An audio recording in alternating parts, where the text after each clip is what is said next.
Responsibility Ramesh వచ్చేసారు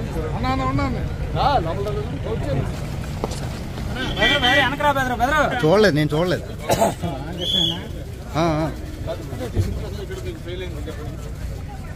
ఎక్కడెక్కడి నుంచో దూరం నుంచి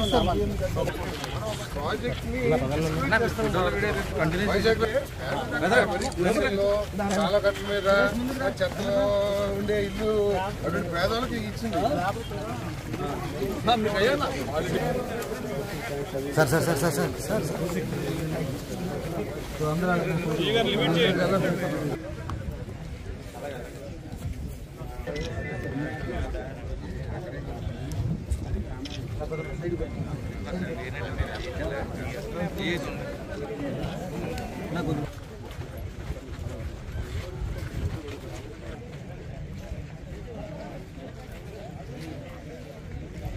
నా మాట అంతా వినబడాలి కదా.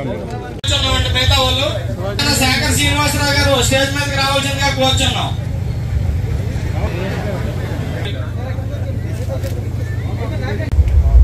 ఆనందపురం మండలంలో ఏదైతే ఎన్నో రోజులుగా ఎదురు చూస్తున్న ఒక ఇంపార్టెంట్ ప్రోగ్రాం. ఎందుకు ఇంపార్టెంట్ ప్రోగ్రాం అంటే వేలాది ఇళ్ళు అంటే మనకి తమ్ముడిపల్లి కానీ ఇక్కడ కానీ మొత్తం దాదాపు 14-15,000 ఇళ్ళు. అంటే 15,000 ఇళ్ళు అంటే దాదాపు 50-60,000 మంది జనాభా ఉండే ప్రాంతం. అంటే ఒక పెద్ద మున్సిపాలిటీతో సమానం. అన్ని వేల ఇళ్ళు నిర్మాణం గతంలో మొదలుపెట్టి మరి రకరకాల కారణాలతోటి ఇవన్నీ అసంతృప్తిగా ఉన్నాయి, అసంపూర్తిగా. మరి ఈరోజు మనకు ఒక డైనమిక్ మినిస్టర్, నాకు ప్రత్యేకించి బాగా ఆప్తులు, మేమిద్దరం కూడా గతంలో కంబైన్డ్ ఆంధ్రప్రదేశ్ లో కలిసి మంత్రివర్గంలో ఉన్నవాళ్ళం, మంత్రులుగా పనిచేసిన కలిసి. మరి పొలిటికల్ ఫ్యామిలీ, వాళ్ళ నాన్నగారు అయితే ఎప్పుడో మనం చిన్నప్పుడు ఉన్నప్పుడే మజిలీపట్నం ఎంపీగా చేశారు. అటువంటి పొలిటికల్ ఫ్యామిలీ, ప్రజల సమస్యల పట్ల పూర్తి అవగాహన ఉన్న వ్యక్తి. అటువంటి వ్యక్తి ఈరోజు ఈ కీలకమైన శాఖకి మంత్రిగా రావటం, మంత్రిగా వచ్చిన వెంటనే 4 సార్లు అడిగాడు అన్నట్టు. అలా ఇట్లా మన కాన్స్టిట్యూన్స్ లో ఈ హౌసెస్ ఒకసారి రిస్పెక్ట్ చేయాలి, అవన్నీ కూడా అసంపూర్తిగా ఉన్న వాటిని కంప్లీట్ చేసి పబ్లిక్ కంప్లీట్ చేస్తే బాగుంటాయి అంటే, మామూలుగా మనకి జనంలో ఒక అభిప్రాయం ఉంది, ఏదో జగనన్న కాలనీలు కాబట్టి ఏదో అరకొర దీంట్లో ఉన్నాయి, సరిగా ఇవి సూటబుల్ కావేమంటే ఒకటే అన్నారు. అంతా మన మైండ్ సెట్ పెట్టి ఉంటుంది. ఈ రోజుకి మనం పట్టణ ప్రాంతాల్లో చూస్తే మురికి వాడల్లో చిన్న చిన్న ఇంకా పాకల్లో నివసిస్తున్న వాళ్ళు ఉన్నారు.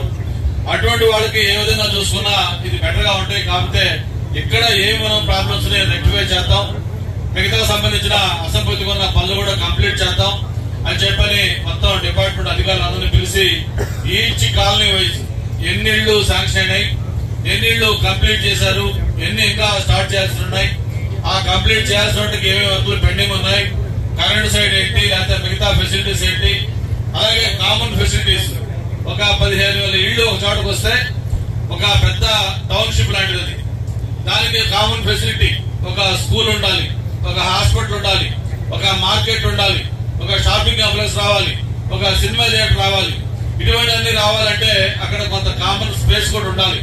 ఇవన్నీ సరిగా వదిలారా లేదా, వదిలితే అవన్నీ ఎలా ఉన్నాయి ఇవన్నీ కూడా డీటెయిల్ గా స్టడీ చేద్దామని చెప్పని ఏదో అధికారులు చెప్పిన మాటలు వినకుండా నేను స్వయంగా వస్తాను, నేను చూస్తాను, చూసిన తర్వాత నిర్ణయం తీసుకుందామని చెప్పని ప్రత్యేకంగా ఆల్ ద వే ఈ రోజు ఈ కార్యక్రమం కోసం మినిస్టర్ గారు వచ్చినందుకు ఆయనకి ప్రత్యేకంగా ధన్యవాదాలు, అభినందనలు. అందరూ కూడా హర్షధ్వానాలతో చెప్పడం ద్వారా ఆయనకు కోరుతా ఉన్నాం.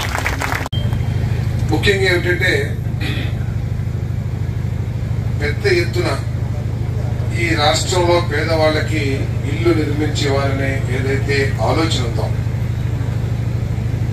ఆ ఆలోచనలో కార్యక్రమాలు పెట్టడం కోసం ఈ కాలనీలన్నింటినీ కూడా గత ప్రభుత్వం ప్రారంభించింది కేంద్ర ప్రభుత్వ సహకారంతో. వాస్తవానికి ఈ కార్యక్రమం ప్రారంభమైంది 2014-19లో చంద్రబాబు నాయుడు గారు ముఖ్యమంత్రిగా ఉండగా ఆనాడు ప్రస్తుత ప్రధానమంత్రి గారు దాదాపు 20 లక్షల ఇల్లు శాంక్షన్ చేశారని చెప్పేసి మీ అందరికీ సవినయంగా మనం చేస్తున్నాను. అయితే గత ప్రభుత్వం యొక్క ఆలోచనలో ఉన్న తప్పిదాల మూలంగా కానివ్వండి, ఒక దూరదృష్టి లోపించడం మూలంగా కానివ్వండి, ఇల్లు కడుతున్నాము, ఇళ్లలో నివాసం ఉండాలంటే సౌకర్యాలు లేకపోతే నివాసం ఉండలేము అనే ఆలోచన లేకపోవడం కానివ్వండి, చంద్రబాబు నాయుడు గారి ప్రభుత్వంలో 2.5 లక్షల రూపాయలు ఎప్పుడు 14-19 అంటే 10 సంవత్సరాల క్రితం ఏదైతే యూనిట్ కాస్ట్ ఉందో ఒక ఇంటికి 2.5 లక్షల రూపాయలు ప్రతి పైసా రాష్ట్ర ప్రభుత్వం నుంచి ఖర్చు పెట్టి చంద్రబాబు నాయుడు గారు ఇల్లు కట్టిస్తే, తర్వాత వచ్చిన ప్రభుత్వం జగన్మోహన్ రెడ్డి గారి ప్రభుత్వం ఆ 2.5 లక్షల నుంచి 30,000కి తగ్గించేసుకునే రాష్ట్ర ప్రభుత్వ వాటాని మిగతా 1,50,000 రూపాయలు కేంద్ర ప్రభుత్వం నుంచి తీసుకుని దీన్ని ఇంత కొంచెం ఇబ్బందికరంగా ఈ కార్యక్రమాన్ని నిర్వహించాలని చెప్పేసి చెప్పక తప్పదని చెప్పేసి కూడా మీకు మనం చేస్తా ఉన్నాను. రోడ్లు పెద్ద సమస్య కనబడతలేదు, కానీ మరి విద్యుత్ సౌకర్యం ఏదైతే ఉందో అది కనీస అవసరం. ఎవరైనా సరే ఇక్కడికి రావాలంటే విద్యుత్ సౌకర్యం లేదే ఎవరు రాలేదు. అదేవిధంగా మరొకటి డ్రింకింగ్ వాటర్ స్కీమ్ కూడా ఉందని చెప్పేసి మీకు మనం చేస్తాం.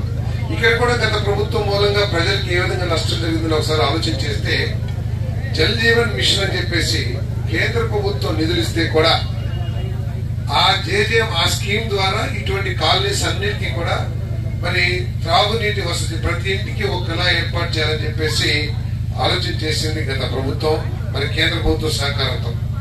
కానీ దురదృష్టం ఏంటంటే ఆనాటి ప్రభుత్వం దీన్ని కార్యాచరణలో పెట్టుకోకుండా తన చాతకాంతనం కానివ్వండి, లేకపోతే ఆర్థిక సమస్యల మూలంగా కానివ్వండి, అంటే అప్పుల ఊబిగా మార్చేసిన రాష్ట్రంలో రాష్ట్ర ప్రభుత్వం ఇవ్వాల్సిన వాటాను ఎగ్గొట్టి ఆ కార్యక్రమం పూర్తిగా మరి నిర్వహించుకోలేకపోయామని చెప్పేసి మీకు మనం చేస్తాం. కార్యక్రమాన్ని ఉపయోగించుకోలేకపోయాం. 25,000 కోట్ల రూపాయలు కేంద్ర ప్రభుత్వం మనకు శాంక్షన్ చేస్తే కేవలం ఒక 2,000 కోట్ల రూపాయలు ఖర్చు పెట్టేసి మిగతా 23,000 కోట్లు కూడా మురిగిపోయేటట్టు చేసుకుంది గత ప్రభుత్వం అని చెప్పేసి మనం చేస్తాం. ఈ రోజు మరి నేను పరిశీలించిన దాన్ని బట్టి చూస్తే ఏంటంటే ఇల్లు బాగానే కట్టారు, దానికి ఇంకా పూర్తి చేయాల్సిన అవసరం ఉంది.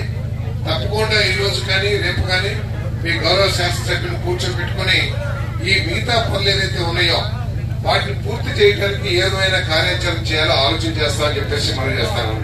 ఇందాక కూడా నేను మరి విద్యుత్ శాఖ మంత్రి గారితో మాట్లాడాను, అదేవిధంగా మరి అధికారులతో కూడా మాట్లాడాను. వారు వెంటనే ఎక్కడైతే ఇల్లు పూర్తయినాయో అక్కడ విద్యుత్ సౌకర్యం ఏర్పాటు చేస్తారని చెప్పారు. మీరు కనుక ఈ ఇళ్లలో నివాసానికి వచ్చేటట్లయితే తప్పకుండా ఆ విద్యుత్ సౌకర్యాన్ని అతి త్వరలో ఏర్పాటు చేస్తానని చెప్పేసి కూడా మెదకి చేస్తాను. నేను శాఖ పరంగా ఎంతవరకు ఇవ్వచ్చు అనేది కూడా ఆలోచన చేస్తాను తప్పకుండా. మరి దానికి తోడు ఎమ్మెల్యే గారి సహకారంతో మరి విఎంఆర్డీఏ నుంచి కొంత నిధులు తీసుకుని త్రాగునీటి సౌకర్యం కూడా ఈ కాలనీకి ఏర్పాటు చేసే బాధ్యత తీసుకుంటామని చెప్పేసి మెదకి సభ్యుగా మనం చేస్తాను.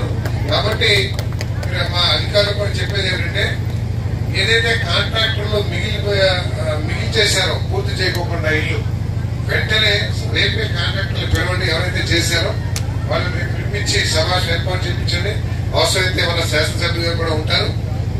నిర్దిష్టంగా ఎప్పుడు లోపల కంప్లీట్ చేసి వాళ్ళకి హ్యాండ్ ఓవర్ చేస్తారనే విషయాన్ని మీరు స్పష్టం చేయాలని చెప్పేసి కూడా నేను మనం చేస్తాను. కేవలం 600 మందికి మాత్రమే లోన్లు రిలీజ్ అయినాయి, 35,000 రూపాయలు. ఆ 35,000తో మొత్తం పూర్తి చేసుకోవాల్సిన బాధ్యత లబ్ధిదారుల మీద ఉంది. అదేవిధంగా ఎవరైతే కాంట్రాక్ట్ చేశారో వాళ్ళ మీద కూడా ఉంది. కాబట్టి లబ్ధిదారులు నేను కోరుకునేది ఒకటే మీకు మనం చేస్తామని.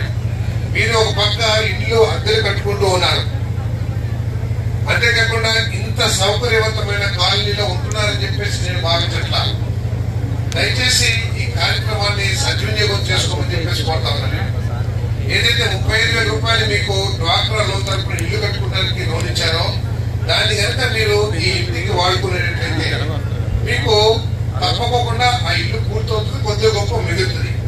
అటువంటి వాళ్ళకు కూడా ఈ 16 మందిలో ఎంతమంది అయితే ఎస్సీలు, బీసీలు, ఎస్టీలు ఉన్నారో ఈ 2,15,000 కాకుండా ఎస్సీ బీసీలకైతే మరో 50,000 రూపాయలు, ఎస్టీలకైతే మరో 75,000 రూపాయలు ఇచ్చే కార్యక్రమం కూడా. ఎందుకంటే చంద్రబాబు నాయుడు గారు మన కూటమి ప్రభుత్వం యొక్క లక్ష్యం ఏంటంటే ఈ 4 సంవత్సరాల్లో అర్హత ఉన్న ప్రతి ఒక్కరికి కూడా ఇల్లు నిర్మించి వారికి ఇవ్వాలనేది ఈ ప్రభుత్వం యొక్క లక్ష్యం. అంతేకాకుండా ఏదో ఇచ్చేసాము ప్రచార పాటలకి కాకుండా వారికి అందరికీ కూడా సౌకర్యవంతమైన ఇల్లు ఏర్పాటు చేయాలనే ఉద్దేశంతో మన ప్రభుత్వం గ్రామాల్లో అయితే 3 సెంట్లు, అదే అర్బన్ ఏరియాలో అయితే 2 సెంట్లు ఇచ్చే కార్యక్రమాన్ని కూడా చేయబోతున్నామని చెప్పేసి మనం చేస్తాను. నేను ముఖ్యమంత్రి గారు పెద్ద మనసుతో గత ముఖ్యమంత్రి గారు చెప్పేవాడు ఇటువంటి మీటింగ్ ఉంటే నా ఎస్సీ, నా ఎస్టీ, నా బీసీ అని చెప్పేసి చెప్పేవాడు. గత ప్రభుత్వంలో చంద్రబాబు నాయుడు గారు ఇచ్చిన పథకాన్ని కూడా ఏది ఎస్సీ, ఎస్టీ, బీసీలకి ఏదైతే 50,000 ఇచ్చారో అది రద్దు చేశారు. మళ్ళీ ఈ రోజు మన ప్రీతమ ముఖ్యమంత్రి చంద్రబాబు నాయుడు గారు ఎస్సీలకి, బీసీలకి, ఎస్టీలకి మరో 50,000 రూపాయలు ఇచ్చే కార్యక్రమం చేస్తున్నారు. కాబట్టి దయచేసి సద్వినియోగం చేసుకోమని చెప్పేసి మనం చేస్తాము.